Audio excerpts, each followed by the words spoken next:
Bismillahirrahmanirrahim. Assalamualaikum warahmatullahi wabarakatuh.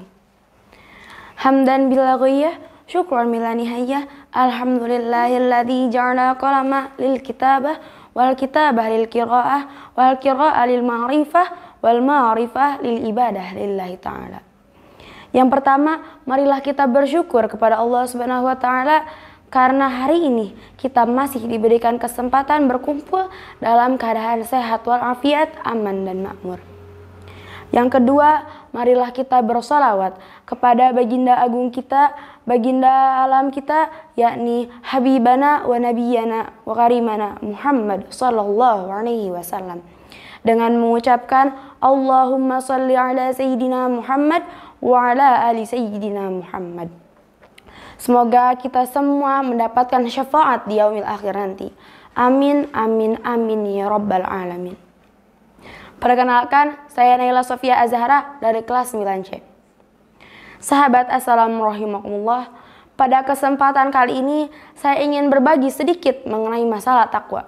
Persoalan yang sering terjadi di antara kita. Namun, tidak semua masalah takwa hendak dibahas. Fokus pembahasan tentang tingkatan takwa. Sahabat, rahimahumullah, takwa tidak hanya berada pada satu tingkatan saja, tetapi takwa ada beberapa tingkatan. Menurut Syekh Muhammad Shalih Al-Munajjid, takwa ada 3 tingkatan. Tingkatan yang pertama, menjaga diri dari segala sebab yang membuat pelakunya kekal di neraka, yaitu kemusyrikan dan kekufuran. Caranya dengan mengikuti tauhid atau kalimat tauhid. A'udzubillahi minasyaitonirrajim. Bismillahirrahmanirrahim. Wa alzamahum kalimat taqwa, yang artinya dan Allah mewajibkan kepada mereka kalimat takwa. Quran surah Al-Fat ayat 26. Orang-orang yang berada pada tingkatan ini adalah orang-orang yang bertauhid, orang-orang yang beriman kepada Rasul, orang-orang yang mengerjakan rukun Islam dan rukun iman. Tetapi mereka tidak bisa menjaga diri dari segala sebab yang membuat mereka masuk neraka, sehingga mereka lalai terhadap yang wajib dan terjerumus ke yang haram.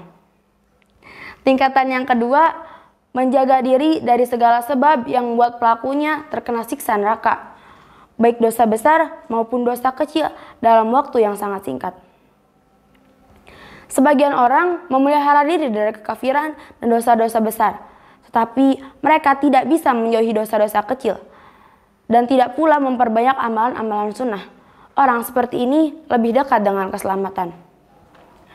Dalam sebuah hadis dari Abu Hurairah radhiyallahu anhu bahwa Rasulullah shallallahu alaihi wasallam bersabda, "Salat 5 waktu dari salat Jumat ke Jumat berikutnya, dari Ramadan ke Ramadan berikutnya, akan menghapus dosa-dosa di antara waktu-waktu tersebut apabila dosa-dosa besar tidak dijauhi."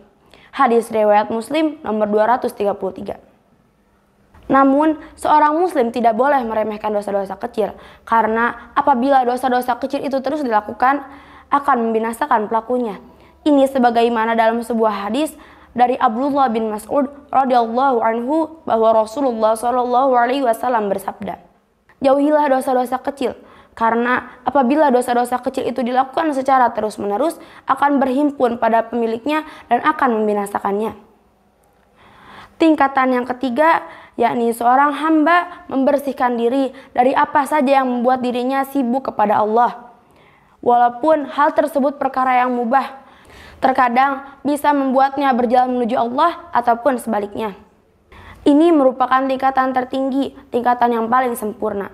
Sesungguhnya apabila kita melakukan perkara mubah itu akan membuat hati kita berpaling dari Allah atau bahkan membuat hati kita keras. Perkara yang makruh itu akan menjerumuskan ke hal yang makruh. Hal makruh itu akan menjerumuskan ke hal yang haram. Hubungan berantai ini dikenal oleh setiap individu pada setiap keadaannya. Seorang hamba akan sampai pada tingkatan sempurna ini apabila dia telah menjauhi perkara yang makruh. Abu Darda radhiyallahu anhu berkata, "Kesempurnaan takwa adalah apabila seorang hamba bertakwa kepada Allah sampai pada dia keadaan bertakwa kepada Allah dalam hal-hal yang sangat kecil, sampai dia meninggalkan perkara yang mubah karena khawatir akan menjadi haram." Hal ini bukan berarti meninggalkan perkara yang halal, akan tetapi bersikap waspada terhadap perkara yang halal karena akan terjerumus ke hal yang mubah. Sahabat Assalamu rahimakumullah, setelah kita mengetahui beberapa tingkatan takwa ini, sekarang semuanya tergantung pada kerja keras, tekad, kesabaran, dan kesungguhan dalam kita menapaki tingkatan-tingkatan tersebut. Semua ada harganya.